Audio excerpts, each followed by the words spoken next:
I'm about to show you something you already suspect deep inside, but can't explain.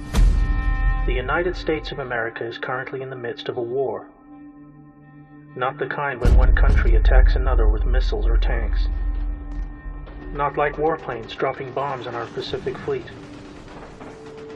Not like a hostile neighbor launching a surprise invasion across our borders. Instead, we face a cruel and merciless enemy who invented a whole new type of war, one that threatens us now more than all the bombs in the world. They are motivated by pure greed and inconceivable cruelty, and have been silently reversing all that is good for so long that we became lulled into a state of self-destructive compliance, while they tore us apart and robbed us blind. When patriots took back key branches of the U.S. government in 2016, the light was turned on to the vast corruption network that had infiltrated into the highest positions of power across every state. Only then did ordinary citizens begin to realize how close we had come to the end of it all. But first we must endure one last painful battle that will touch every citizen, no matter who they are. Right now, the country is being torn apart by the biggest political hoax and coordinated mass media disinformation campaign in living history. You may know it as COVID-19. Let me tell you a story. In 2015, as directed by the globalist criminal corruption network known as the Deep State, President Barack Obama authorized millions in funding for the Wuhan Institute of Virology, the location now understood to be the epicenter of the COVID-19 outbreak. The research carried out here was to provide the agent for a global biological attack on a scale never before seen, one that would be timed for release within an election year, starting the very day unsubstantiated efforts to impeach President Trump fell apart. With their base of operations in the Democrat establishment, the Deep State Shadow Corporation embarked on a coordinated irregular warfare insurgency with multiple aims, all under the cover of a global pandemic they themselves manufactured for this purpose. Enabled by their owned and controlled corporate media monopoly, they instigated a heavy-handed and unjustifiable nationwide shutdown to reverse Trump's many economic and unemployment gains, with Democrat-controlled states suffering the harshest restrictions in the country. Trump's energetic rallies were halted, hiding from view the surging nationwide passion for his galvanizing message, while Democratic presidential frontrunner Joe Biden was able to avoid interviews and debates where left-leaning voters would not be shown his obvious inability to govern, or the emerging Ukrainian bribery scandal that earned his family millions in illicit kickbacks by abusing his office. The next major advantage of the pandemic for the Deep State was the case made to the public for mail-in voting, a highly insecure practice proven to be rampant with fraud, just as the public saw in one such example when a former Philadelphia judge pled guilty to stuffing ballot boxes after being paid by what he called a Democrat political consultant. With a rapidly rising death toll needed to make the case to the public for even harsher control, normal influenza deaths for the year were recorded as COVID-19, artificially inflating the numbers. But this was only the beginning.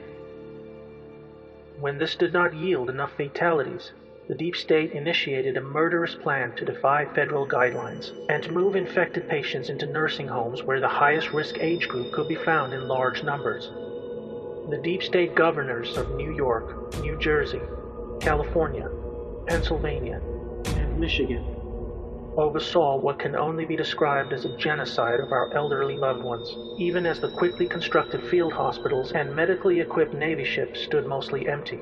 This horrendous act cost the lives of over 50,000 people, but gave the insurgency a death toll that would stoke the public fear needed to push ahead with their goals. In these dark times, when people had little else but the comfort of community in their faith, this too was forcibly halted when simply going to church was banned across the country under the guise of public safety. Depression and loneliness became the new epidemic, all designed to create the social conditions needed for what was to come next in their despotic plan to fracture the nation and hold on to power. Immediately upon reports of a flattening curve and a reduction in new cases, the mysterious murder of George Floyd hit the headlines. What was presented to the public as a routine instance of racially motivated police brutality turned out to be a strange and coincidental series of events involving two men who once knew each other, working security in a nightclub. This event provided the justification for the next chapter in their coordinated insurgency against the United States. The goal was to inflame civil unrest along racial lines on an emotional platform of social justice. A divided house cannot stand, and the enemy knew this all too well. Black Lives Matter was funded and designed by the corrupt Democrat establishment as a social weapon to draw crowds of well-meaning protesters into harm's way, using them as human shields while they pushed a savage insurrection on city streets.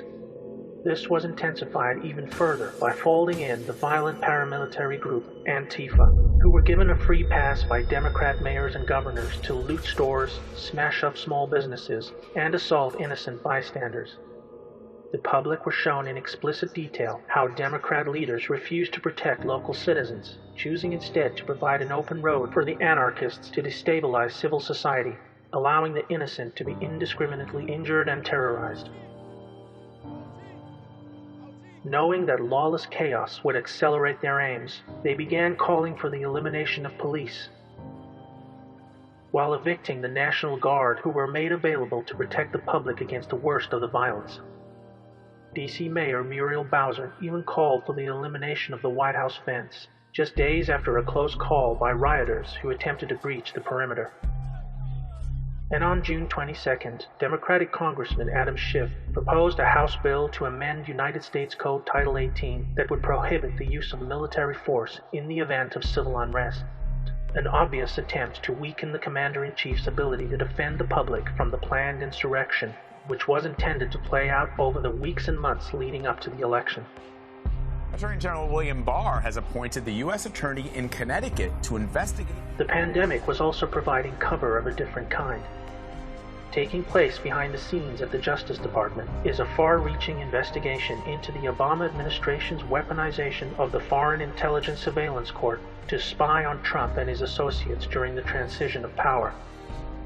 With evidence now emerging that Obama officials, including Joe Biden and Obama himself, colluded to frame General Michael Flynn, they used social distancing guidelines to hold grand juries and give witnesses the cover of health fears to avoid honoring court-ordered subpoenas. What you are witnessing is the dying breaths of a hidden enemy responsible for over a century of embedded corruption that has been slowly destroying our republic from the inside. They divided us along racial, gender, and political lines. They created reasons for us to go to war. They made international trade agreements that brought us no benefit, but allowed them to steal our vast wealth, driving us into a state of perpetual economic decay. They flooded our streets with deadly drugs to manufacture a devastating epidemic of addiction and mass incarceration. And they did it all with impunity while their completely controlled mainstream media assets kept us distracted and focused on everything else except our one true enemy. The 2020 U.S. elections are like none we have ever experienced. COVID-19 is being sold as a natural event, but we see now it is an attempt by enemies of humanity to hold on to power. After November, they stand to lose it all, but they will do everything to keep the crisis alive and the people in fear. To win, we must remember what made us strong, so that true justice can finally return to what is, and always will be, the most exceptional republic ever to exist in all of human history. May God bless America.